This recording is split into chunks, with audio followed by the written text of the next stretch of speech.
Hello, ladies and gentlemen. This is Dr. Luke Johnson, and today I'm joined by Dr. Jonathan Cook. We're going to be talking about Jack London's Martin Eden.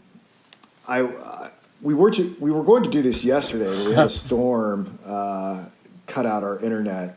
But I was telling Dr. Cook at the beginning of that, I found this book at a converted bank that's been turned into a bookshop in Martinsburg, West Virginia. And when I asked the clerk if she had this, I couldn't, the title escaped my mind at the moment. I was asking her, I was like, I need this Jack London text. It's kind of obscure. And that's all I really had to say. And she was able to deduce enough about me and what she had in stock before I could complete my sentence, she handed me a copy of Martin Eden. And it was this interesting synchronicity. You know, I'm sure Dr. Cook, there's very little analysis of Martin Eden online. I don't think there's like a handful of book reviews. No one who's done what we're going to do today. Yeah. But what I found in the cursory research of Martin Eden is that everyone who has read Martin Eden loves Martin Eden. There's no one who is dispassionate about this text. Do you think that's true? Yeah, I mean, I've met a lot of people who have really been excited to read this, and anyone who reads Jack London, it gets around to reading it as well. I think there's a sort of romance about the novel. In fact, I was thinking, in a way, it's in a superficial way, it almost has the appeal of like an Ayn Rand novel, like The Fountainhead or something, because of this rugged individual who's set against the world, who's determined to succeed. But of course, it has a completely different moral foundation than Ayn Rand and her school of writing. So it has this romantic aura about Martin Eden as a romantic hero, just like Jack London was.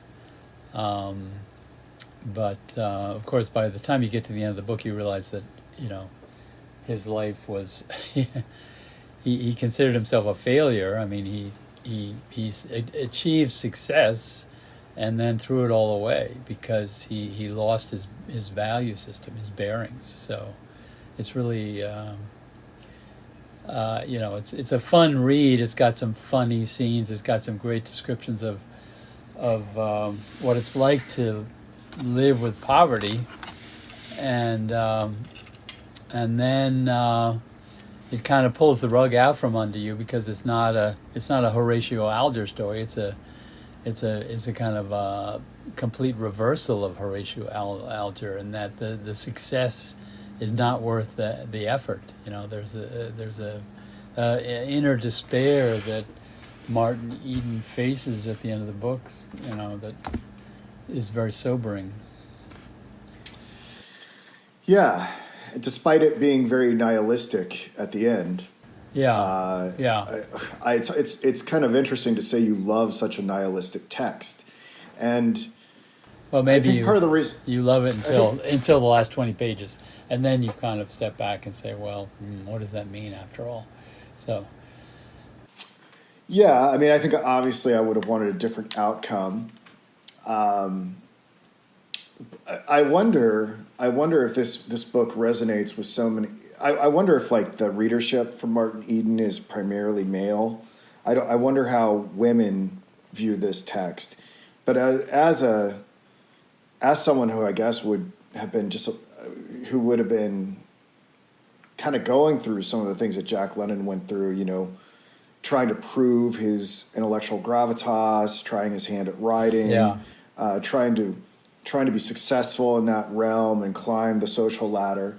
I wonder if this speaks something more to the egoic male drive than it does to the feminine, and and maybe that's why it's not as well, why it's not as recommended or passed around. I'm not sure if everyone universally responds to it in the same way, and maybe that it suffers for that. I don't know.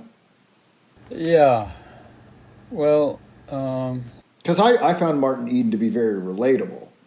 Definitely, yeah. It's interesting because a lot of us are, I personally never faced the struggles that he faced, but I think every young man or every teenager, maybe not so much today, but when I was growing up, there was kind of the sense that at some point you did some hard physical labor to make money and prove yourself, to stay in the middle class. You had to definitely buckle down and do some hard work.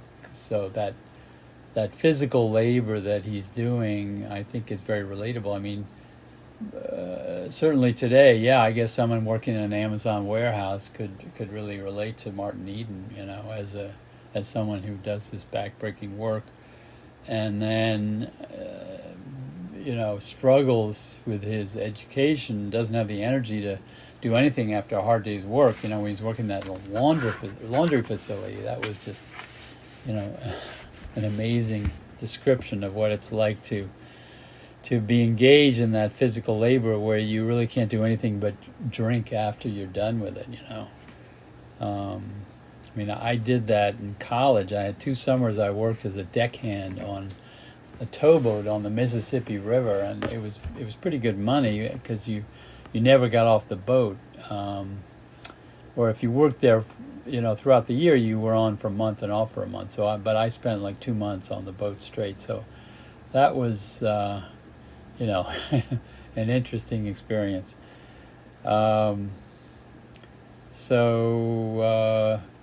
It's hard for me to imagine that there would have been activity that would have exhausted your intellect. Did you find yourself that you didn't have any left in the tank? It wasn't too bad. The most demanding work was when we picked up a bunch of barges and we had to go out and tie them all together with steel cables and ratchets. And in the summer sun, that could get pretty intense. But then you had a lot of time when you were going, between New Orleans and the upper Mississippi River, where you were just doing routine chores on the boat. So actually, I did a lot of reading on some of my shifts, and that was pretty amazing that I had had a lot of time for that. It was during college, so it was good for me.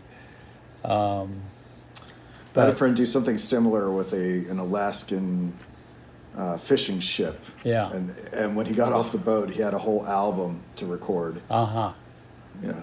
So yeah. Well, people are still doing it. I mean, I have another friend who worked in the Merchant Marine. I mean, it's a very Americans now, are a very small component of the world Merchant Marine fleet, but there's still a few hundred or 1,000 people who work on these tankers and other container ships, making sure that they operate, well. And anyway, if anyone's interested in that, I highly recommend Stanley Kubrick's documentary, The Seafarers. Oh, okay. About the Merchant Marines. It's on YouTube for free, so you guys can check that out. But yeah, so where to begin? I mean. So yeah, I guess let's just follow up on we talked about the Iron Heel last. So he wrote this a couple of years afterwards, and he's really you can kind of see the continuity there in that this terribly oppressive upper class that you find in the Iron Heel that is totally consolidated against working people. That isn't quite so intense as in Martin Eden, but you still get this sense of this huge void between the working class and the bourgeoisie, who are all the professional people. Ruth Morse's father's a lawyer, and the people who hang out there are judges and successful businessmen. So the ethos of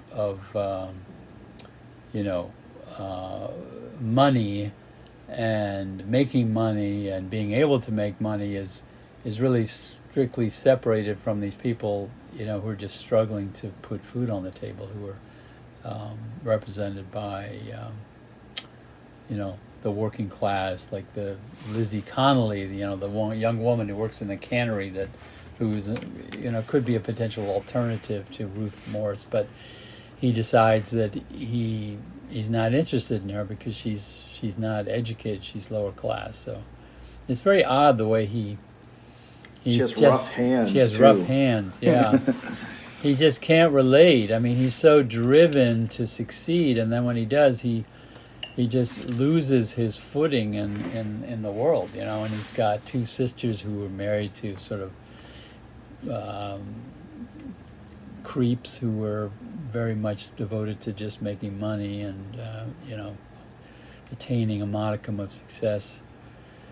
So it really shows you the huge divisions between classes that existed in the early 20th century. I mean, just like today, there was just an enormous gap between the wealthy and the middle and the working class. And of course, the middle class were all kind of hanging on to the coattails of the wealthy, trying to service them and be their lawyers and business people and aspiring after the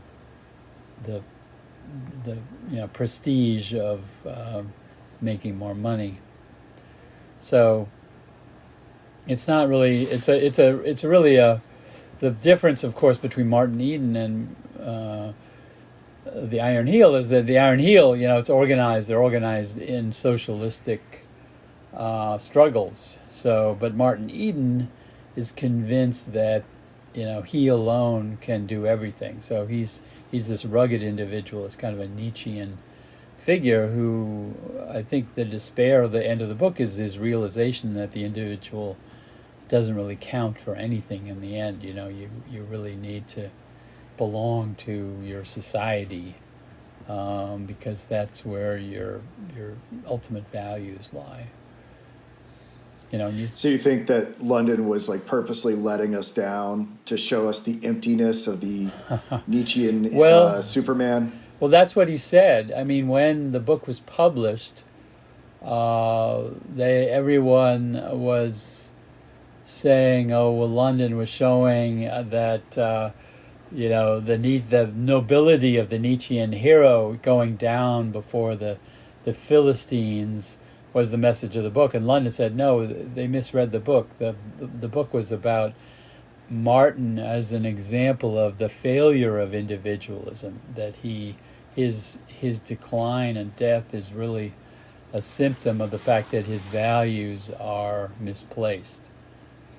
You don't really feel that when you're reading it. When you're reading it, you're totally identifying with him and feeling everything is, it's a riveting account of what it's like to go into a depression and kind of lose your bearings emotionally,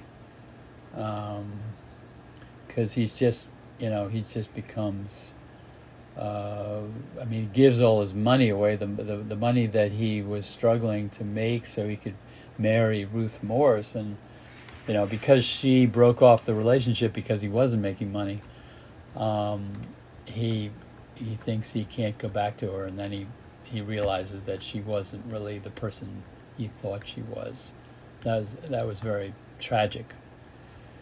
So, well, it's London gives us this binary between choosing between socialism or the Nietzschean hero. Yeah. But like this, I've only read 3 of Jack London's texts, and they're all because of our relationship. The Jacket or the Star Rover, the Iron Heel, and now this. Does London ever do like a treatment of religion, or where that comes in? The idea of there being an individual before God, sort of a Kierkegaardian move. No.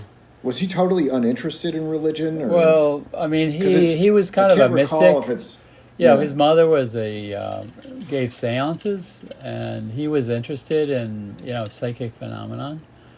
But for him, Christianity was too tied in with the values of the upper classes. Although, he obviously knew the Bible and he admired Jesus, but he recognized that the world he lived in, which was creating these huge populations of unemployed and struggling lower class people, were The big issues were how to solve the social problems of the day.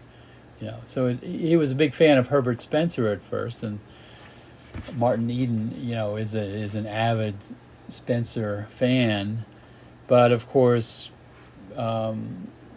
London moved on from Herbert Spencer because in the end he believed in human cooperation. He really drifted more towards Thomas Henry Huxley, who in Evolution and Ethics sought to sort of mitigate the negative effects of evolution by recognizing the importance of morality and justice, and helping people, not letting evolution, the struggle for existence, wreak havoc on society. The Spencer believed that these struggles would ultimately lead to an ideal human society, but he thought that you shouldn't be too compassionate towards the poor or the losers because they were obviously unfit for the struggle for existence.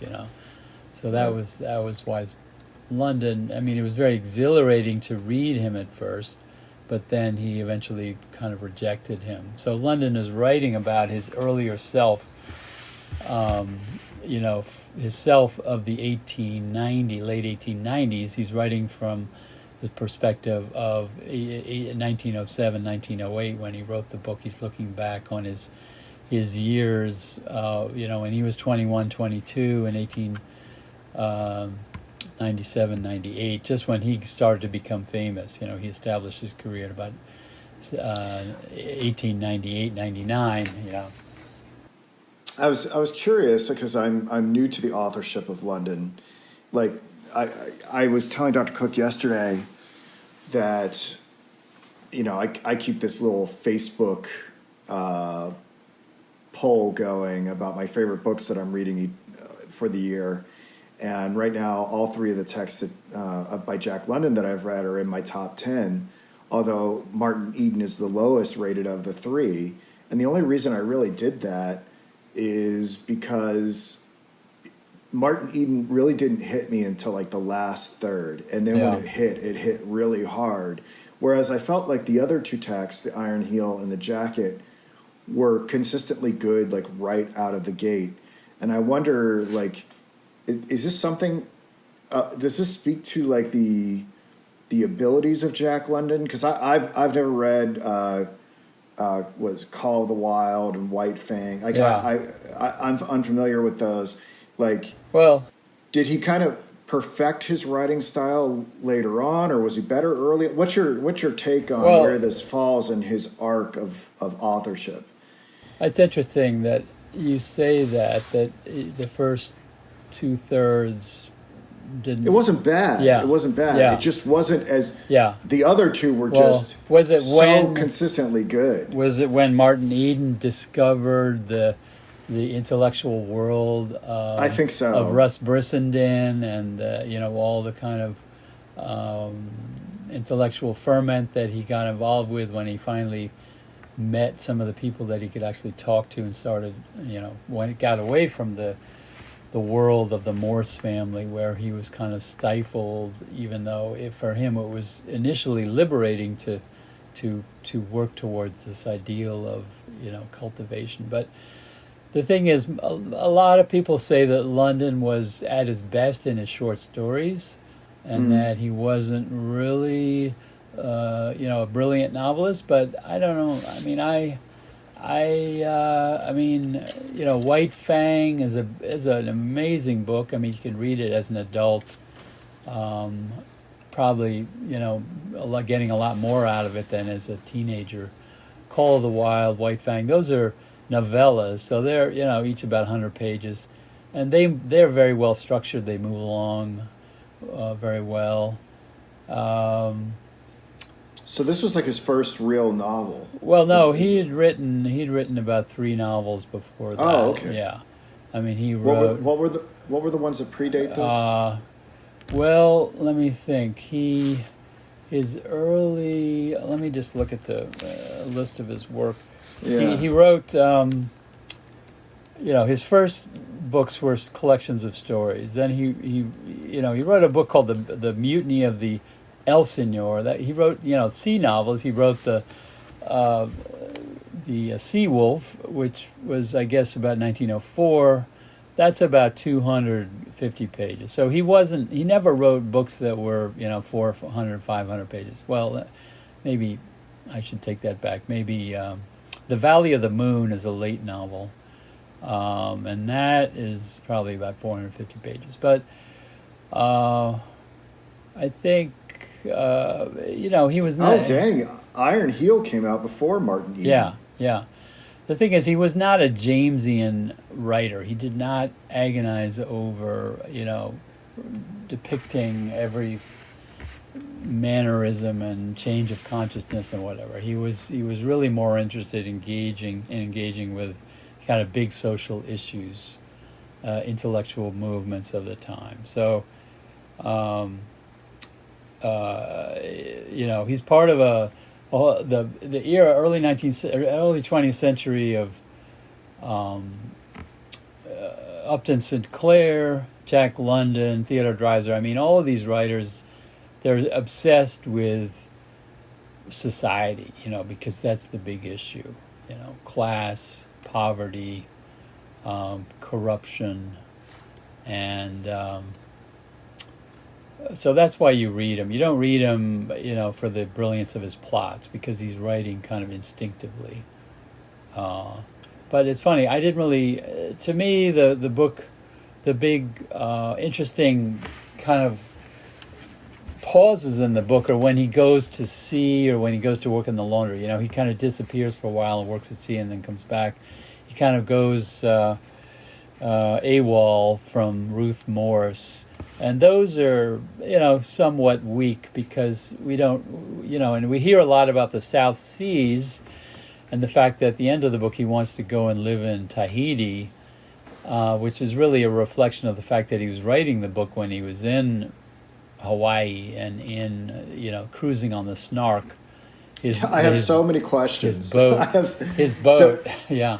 He has a boat Yeah. that he names after Lewis Carroll. Lewis Carroll. Can you shed any light on that? I looked up that he actually wrote a book called The Cruising of the Snark. Cruise of the Snark, nonfiction book. Yeah. Very entertaining. Wonderful stories about going to Hawaii. I mean, he hung out in Hawaii for a while. He went to Tahiti, the Solomon Islands.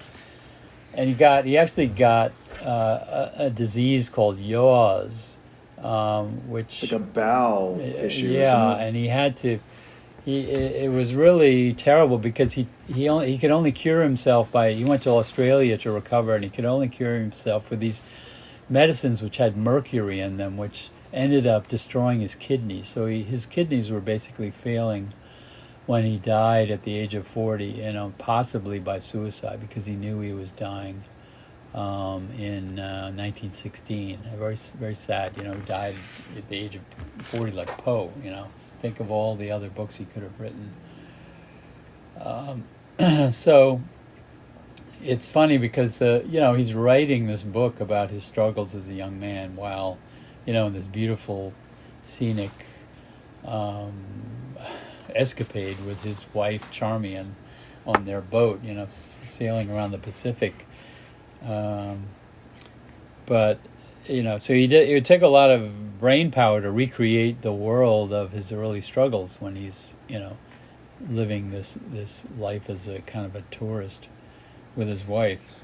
It's incredible to imagine how he tapped into that brain power while being so ill. Yeah. I don't know how painful yaws is, but yeah. I mean, well, I think, I'm not sure how much it overlapped with the illness. He was done with the book in the spring of 1908.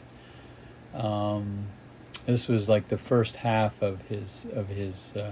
He had about two and a half years sailing, and he went back to San Francisco at one point when he was writing the book in the fall of 1907. So, I mean, if Iron Heel came out right before Martin Eden, are they considered to be companion pieces at all? I mean, it seems It seems like we're getting two different visions. Yeah, from them. very different visions. I mean, Iron Heel I think of it as kind of a Wellesian,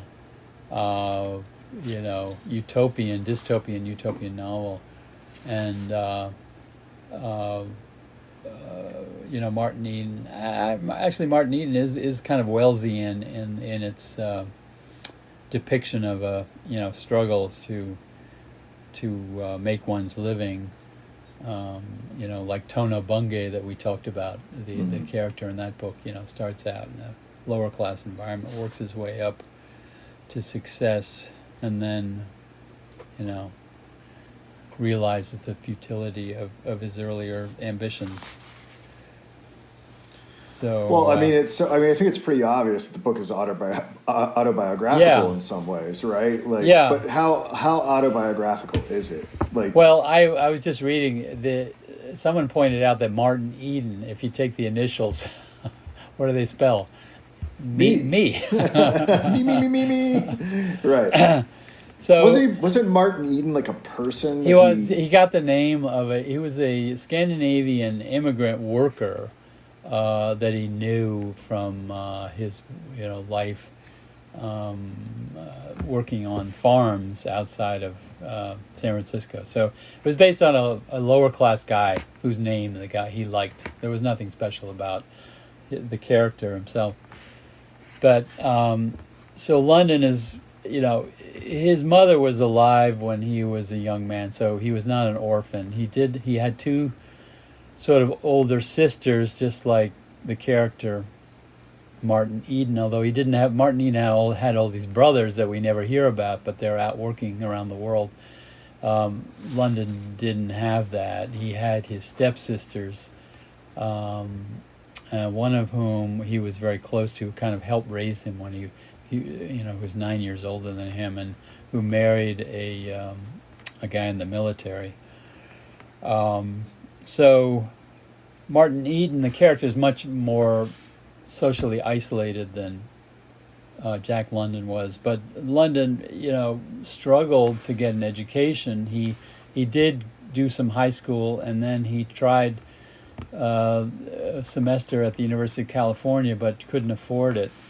But when he was in high school in Oakland, he did know a family named Applegarth. So Mabel Applegarth is the prototype for Ruth Morse, and London was friends with her brother Ted. So the friendship with Ruth really began with her brother. In London's life, it was the brother of Mabel, and he did. He was infatuated with her. She helped him with his grammar and with turning him on to books and music and painting, but he didn't really have that deep a romantic involvement with her as Martin has with Ruth. I mean, it's really just he took that relationship and made it into more of a novelistic saga of romance.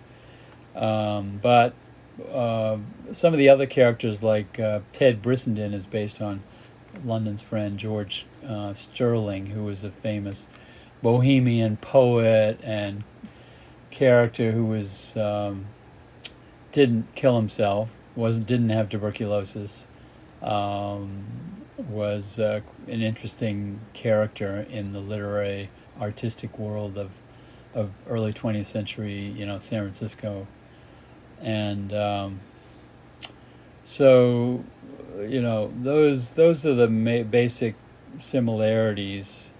Martin Eden is like London in that he presents himself as a sailor, and London, of course, had a boat at the age of 15 and was an oyster pilot on pirate on San Francisco Bay, and then shipped out at 17 on a voyage with a Scandinavian captain to bring seals back from the coast of Japan, and that was the basis for his novel, The Sea Wolf. Semi-autobiographical book.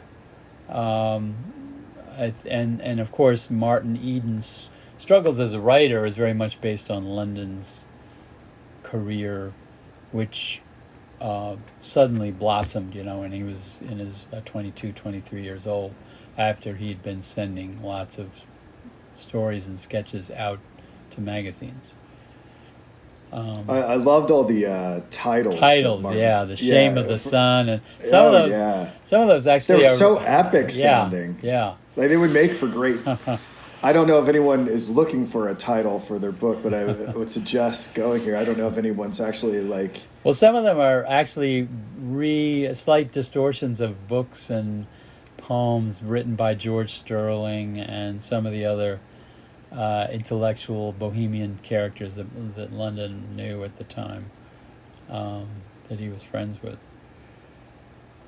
So anyway, the other form, of course, that the book embodies is the Bildungsroman, which is the famous. Oh, not just that, form. Right? I learned a new and word the today. Künstlerroman as well.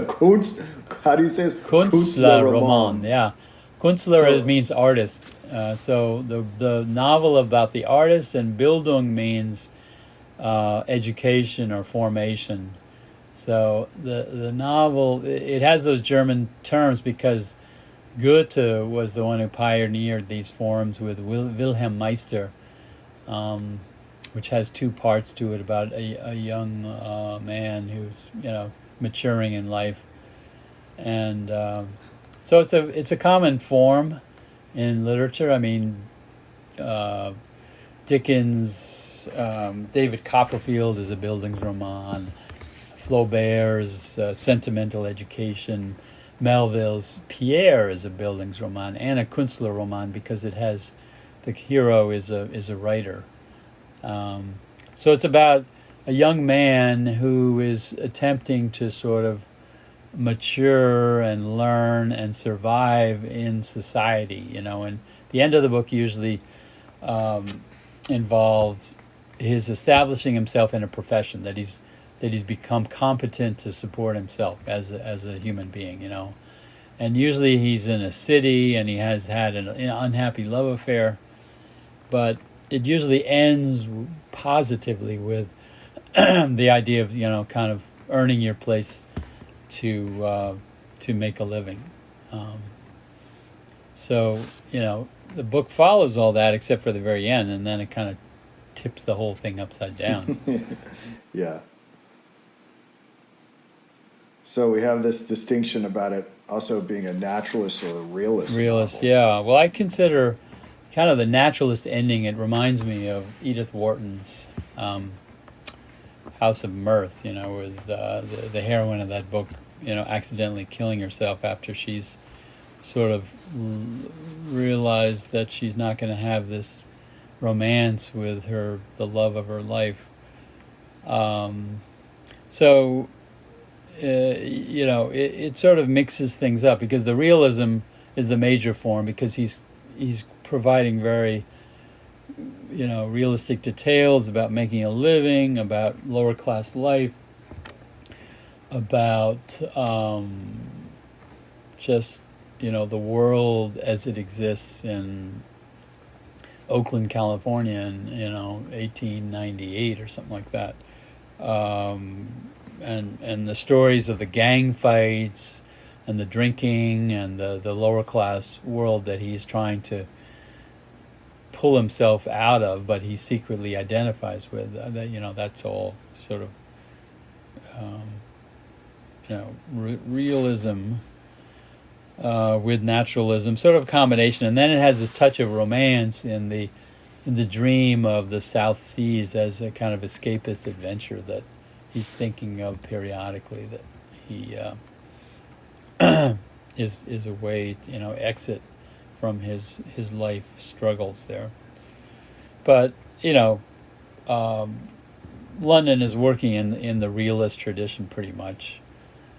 He's pretty much comparable in England with a guy named George Gissing, who wrote about the struggles of writers and people in the 1880s, 1890s in London and England. Interesting novel. a novelist rather, that I don't think London really knew very well, but certainly comparable in his, position in the literary world. I think that sums it up pretty well. We've been talking a lot about the similarities and dissimilarities between Martin Eden and the Iron Heel. Yeah. Perhaps more can be said about the differences in the class struggle or the class system that's in place there. We have different subjects going through it, but maybe we can say, what about the totality of those systems? Well, I mean, you see the similarity in that Martin Eden is, fiercely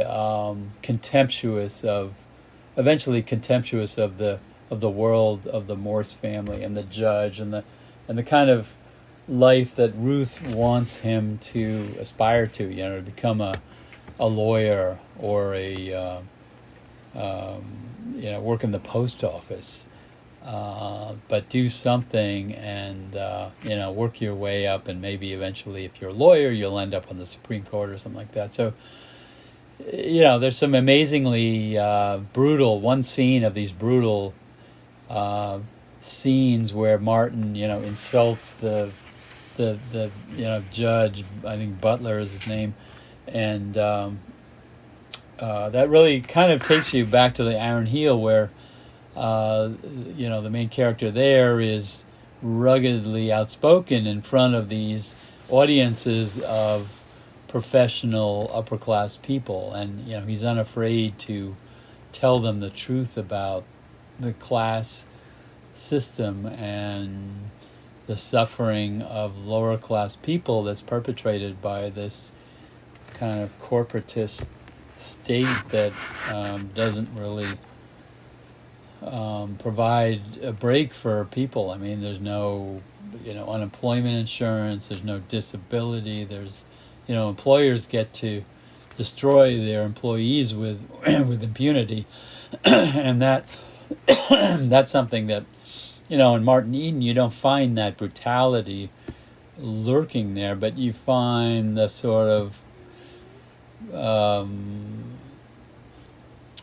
class consciousness that these bourgeoisie have that promotes beauty and fine living. But of course, to do that, you have to enter one of the traditional professions. You can't be a writer.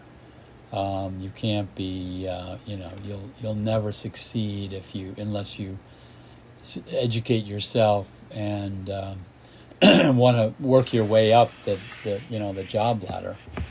So Martin Eden isn't as focused on the class struggle, but it's kind of beneath the surface there, and you see the Maria Silva, his landlady.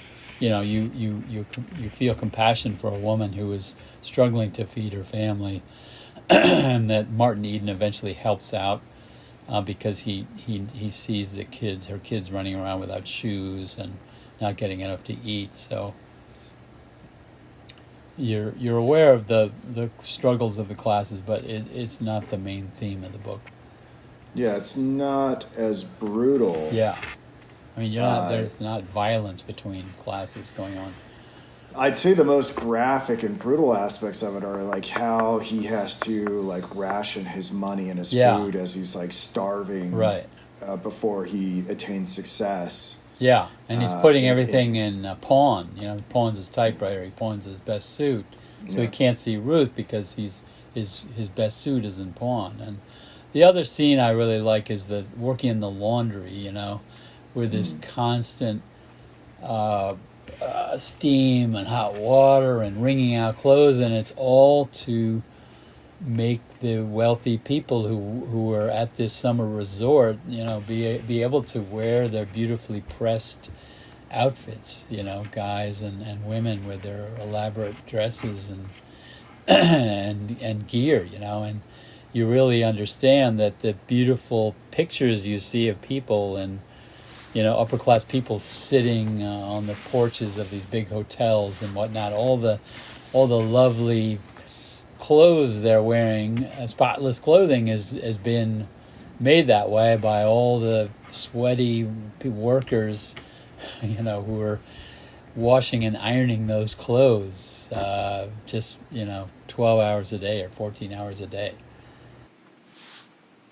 Yeah, I mean, I think it's like, to be honest, I think there's like I say that it's a more subtle portrayal of the class structure, but like there's a brutality to it. Like, yeah, when perhaps why I related a little bit more to this, where he's doing everything he can to be successful.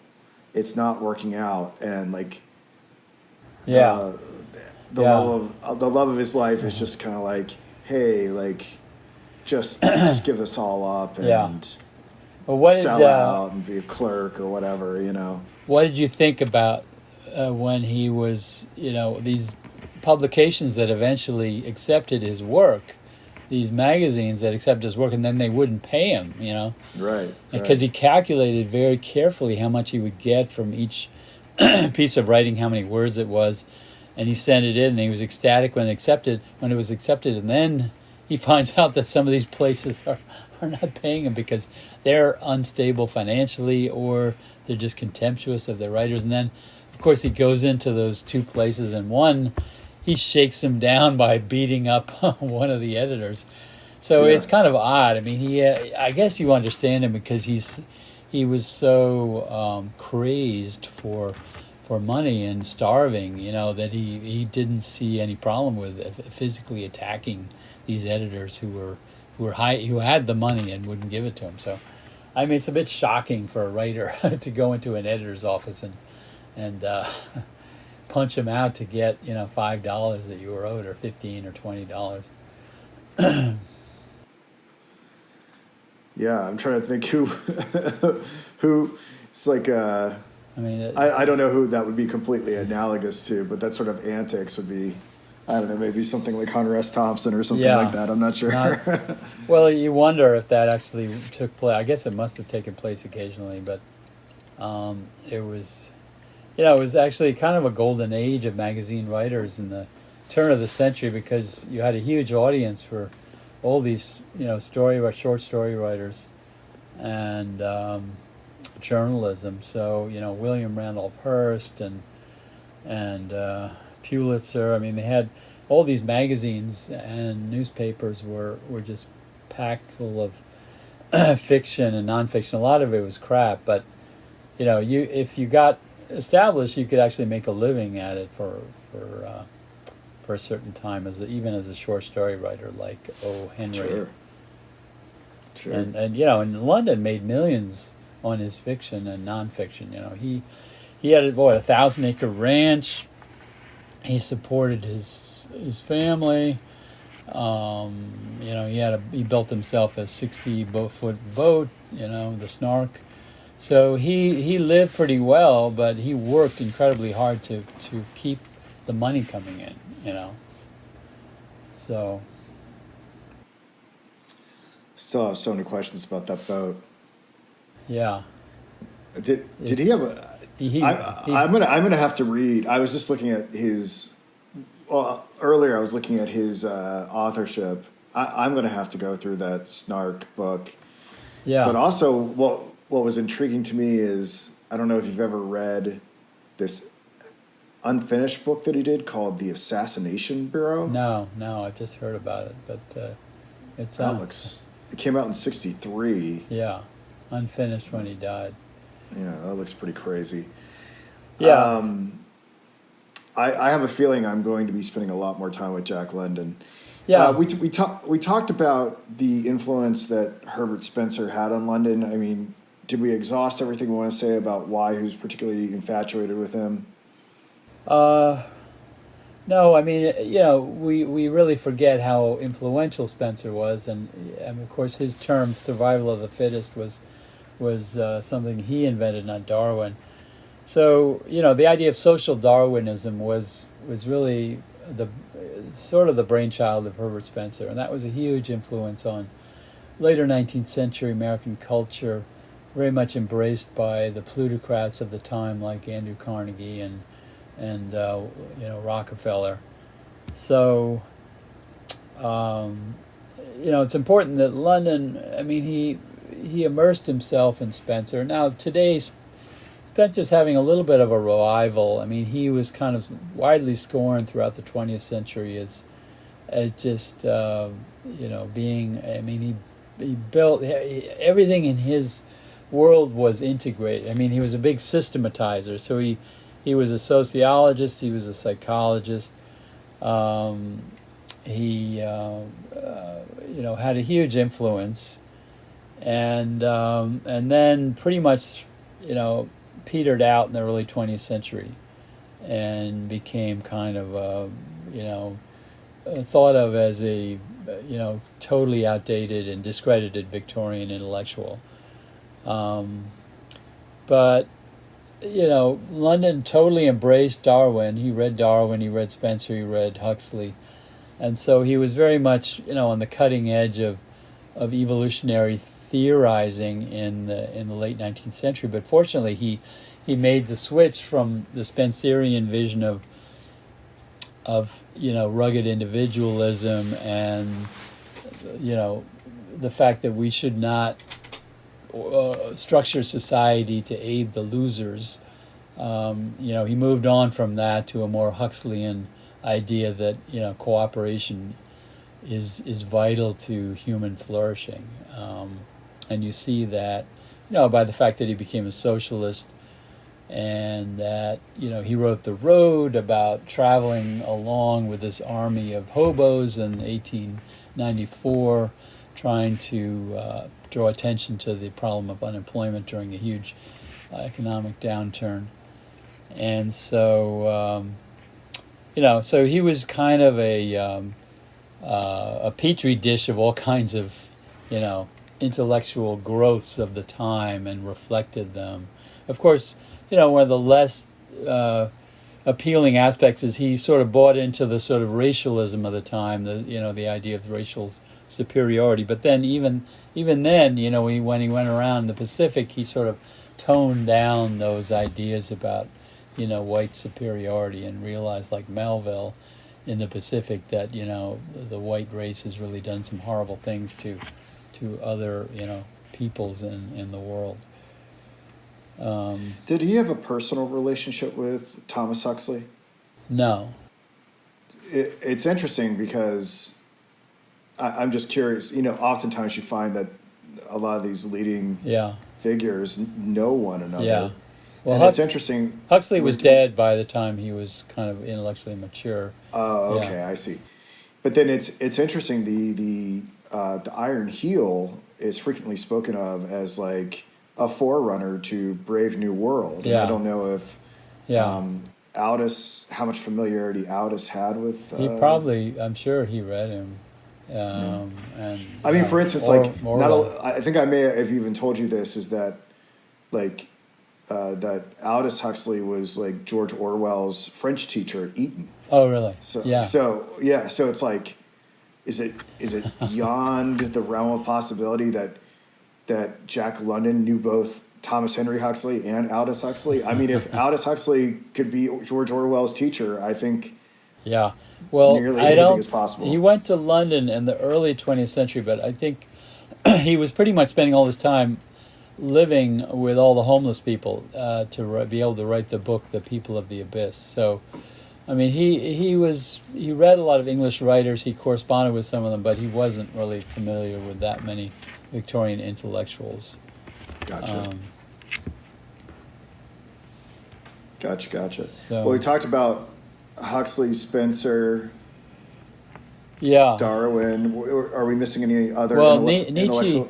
Nietzsche was an important influence, like some other Americans at the time. So, there's some allusions to Nietzsche and Martin Eden, and Martin is kind of trying to be an Ubermensch, and he kind of embodies the tragedy of the Nietzschean individual, just like Nietzsche himself, went crazy and and died fairly early.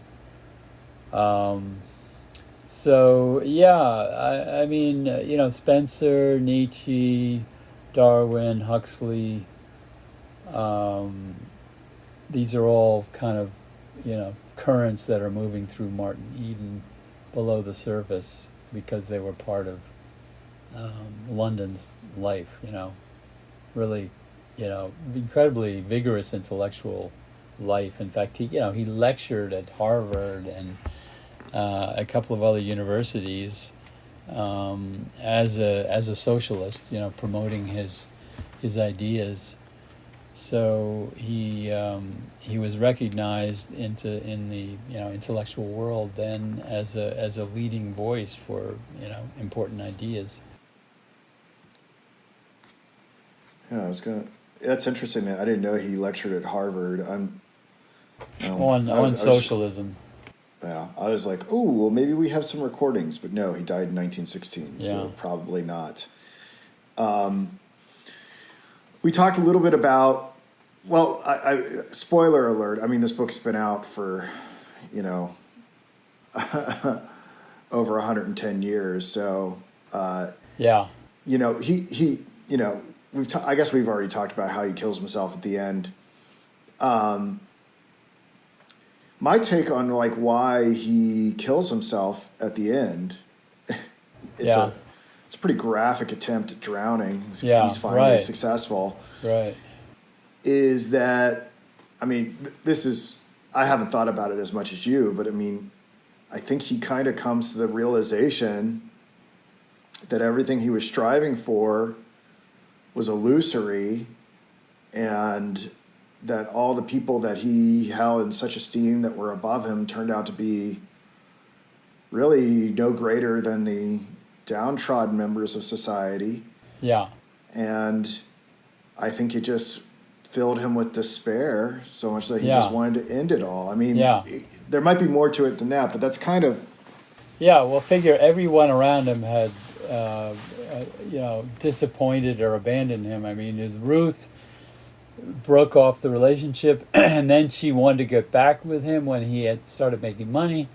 And she claimed that she went to visit him where he was living against the will of her family. Well, it turns out later, Martin finds out that her brother was waiting for her outside. So, it was kind of a planned attempt to renew the flame after she broke it off because he didn't have enough money. So he's disgusted by that. Then his friend Russ Brissenden kills himself without and doesn't say anything to him beforehand. He just disappears, and then Martin has to track down, his hotel, and it turns out he killed himself 5 days earlier, and Martin didn't know anything about it. So there, his main intellectual soulmate has killed himself out of despair, partly because I guess he had terminal tuberculosis, it's implied. So he's lost his best friend, he's lost his romantic interest. He has all these people around him and need money, need support, so he decides he's just going to give them all his money, his sisters and his landlady. And it's kind of like he's given up. Success is nothing like he wanted it to be. He doesn't have love, he doesn't have friendship, so he really has nothing. He has no emotional support. He has no family to speak of that he relates to. He has no Lonely class at the top. identity. Yeah, he doesn't belong to his working class roots, and he doesn't belong to the bourgeoisie. So he's really in a void. If only the dude had read some Kierkegaard. Yeah. I think it would have done him good. But I don't know. Even Kierkegaard died young. So. Yeah, what did Kierkegaard die of? TB? The story keeps changing. Yeah. For a long time, there was sort of this romanticized narrative that, it had to do, he died when his money ran out, and there were, the cumulative effects of never getting over his relationship to Regine Olsen.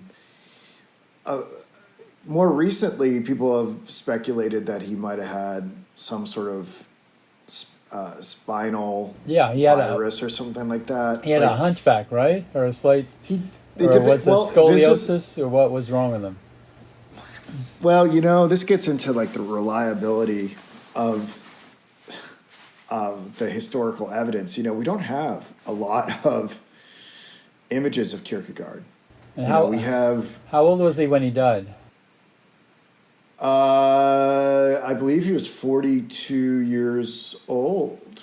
Yeah, so early I 40s. believe- Yeah, Yeah, I think he died in his 42nd year. yeah. But no illness, nothing. Well, that's the speculations. People apparently this narrative about psychological issues and financial issues. People are like, you don't just up and die of these things suddenly. So there's been some effort to medically substantiate some sort of illness that would have caused him to die. And the spinal thing is out there because, we don't have a lot of images of Kierkegaard, and they vary kind of widely. There's no photographs of Kierkegaard. He could have gotten his photograph done, Yeah, but he didn't. yeah, So we have sketches of Kierkegaard, and we have the dreamier, hunky philosopher versions of him, which I believe, I have to check, but I think it was done by a family member, maybe even his uncle, but he didn't even really sit to finish them. And then we have the caricatures of him with the hunchback from the magazines that he started a controversy with. So I guess what he ultimately died of is speculated upon. I haven't checked the literature in a while. Maybe there is a new consensus that he died of TB or something like that. But, right. 10 years ago when I was deeply in Kierkegaard research, it was like, a broken heart. Yeah. So, I don't know. So, but London was, he had suicidal tendencies. I mean, he was contemplating suicide just when he was on the brink of success, like Eden in the late 1890s. And he could have killed himself when he knew he was going to die of kidney failure. So, definitely, he was writing from his own experience, I think. Well, this is odd, though, that Martin Eden is me, right? Yeah, Is Jack yeah. London. The guy dies by suicide, and now there's speculation that it's like it foreshadowed. Yeah. Yeah. Well, so he might have had this ideation for a while. Well, he destroyed his health by going to the South Seas and getting yaws, and then the only treatment being these mercury compounds that I guess you treat your skin with it. There's a long history of like brilliant men accidentally killing themselves with mercury stuff. Yeah. I sent it to you. I don't know if you had a chance to take a look at it, but apparently there's a new version of Martin Eden. I don't know. They made it into a movie? Yeah, there's a movie version in 2020, an Italian version. And a friend of mine saw it and said it's really good. So I have as yet to see it. But I saw the ratings. Yeah. The ratings were pretty good, but then I read an article that Roger Ebert did, and he was like, this sucks. And I was really? like, well, I generally like Ebert. Yeah. I generally think he's on point, but he's really whiffed on a lot of reviews too. So yeah, I have a friend who was a literary scholar, and he said he liked it. So I think it's a competent adaptation to an Italian setting with it takes place in Naples. If I recall what Ebert said in his review, I think he just thought the symbolism was heavy-handed in the film. Yeah. So. Yeah, so we kind of get back to the question that started this all off. I mean, what is the reputation of Martin Eden today? I guess people are catching on to it if they're making movies, and you and I are talking about it. It seems like it's holding its own. I think. The little bit that I've dabbled in out there, it seems like anyone who's read it loves it. But it takes a while for people to find it. It's in a Penguin paperback. It's in the Library of America collection of London's novels, so it's still available in print. Is it your favorite? of what he's done? Of London, I really love his nonfiction and I love his short stories. Yeah. His South Sea Tales are just brilliant. And Well, what do you where do you think it stands in regards to his novels? well, it's supposed to be his best book. I mean, You think so? Yeah. Yeah. Yeah, I haven't read that many of them. I mean, I think there are half a dozen. It's, you know, one of my projects to fill out my knowledge because there could be some gems out there that no one is reading, like, Valley of the Moon or The Mutiny of the Elsinore. Some of these books are, I mean, undoubtedly they're great stories, but, the question is, are they hack work or are they really, worth reading or not? Well, I'll tell you what. I love me some Jack London. So if you're gonna, Yeah, keep, let's do if you some want more. I'm thinking of yeah. his book about prehistoric man. Which one is that? Before Adam. It's a novella, and it's a brilliant accounting of life of primitive man. It's kind of Oh yeah. like those novels of Jean Auel, the romance of the cave dwellers and that kind of fictional world. I'm looking at the wiki page for it, Yeah. and it's like it's like 8 lines. No one knows about this book. Yeah. Or at Yeah. least no one has taken the time to really Yeah. Well, do anything. maybe we'll take a look at it next time. Yeah, that'd be awesome. Yeah, that would be awesome. So it's your favorite book of his? I mean, is it do London scholars do they think it's his best book? Yeah, generally. I mean, I was Okay. surprised. There on the JSTOR academic archive, there are only like 8 articles about it. For a major important work, really is very little. I mean, Yeah. there's at least a dozen books on London, scholarly books on his fiction, but so I'm surprised just the how few there were in the official archive of articles. So, more work to be done. Well, I think we are the first to talk about this book in this format for as long as we have, as in-depthly as we have. Well, so hopefully that's causes a bit of a renaissance with the text.